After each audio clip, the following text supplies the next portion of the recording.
chapter 9. Nevertheless, there will be no more gloom for those who were in distress. In the past he humbled the land of Zebulun and the land of Naphtali, but in the future he will honor Galilee of the nations by the way of the sea beyond the Jordan. The people walking in darkness have seen a great light. On those living in the land of deep darkness a light has dawned. You have enlarged the nation and increased their joy. They rejoice before you as people rejoice at the harvest, as warriors rejoice when dividing the plunder.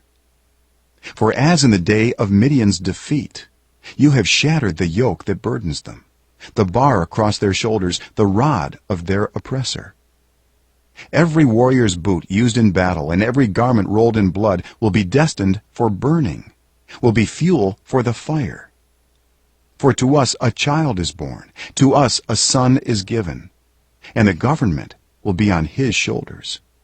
And he will be called Wonderful Counselor, Mighty God, Everlasting Father, Prince of Peace. Of the greatness of his government and peace there will be no end. He will reign on David's throne and over his kingdom, establishing and upholding it with justice and righteousness from that time on and forever. The zeal of the Lord Almighty will accomplish this. The Lord has sent a message against Jacob. It will fall on Israel. All the people will know it, Ephraim and the inhabitants of Samaria, who say with pride and arrogance of heart, the bricks have fallen down, but we will rebuild with dressed stone. The fig trees have been felled, but we will replace them with cedars. But the Lord has strengthened Rezin's foes against them and has spurred their enemies on. Arameans from the east and Philistines from the west have devoured Israel with open mouth. Yet for all this his anger is not turned away, his hand is still upraised. But the people have not returned to him who struck them, nor have they sought the Lord Almighty.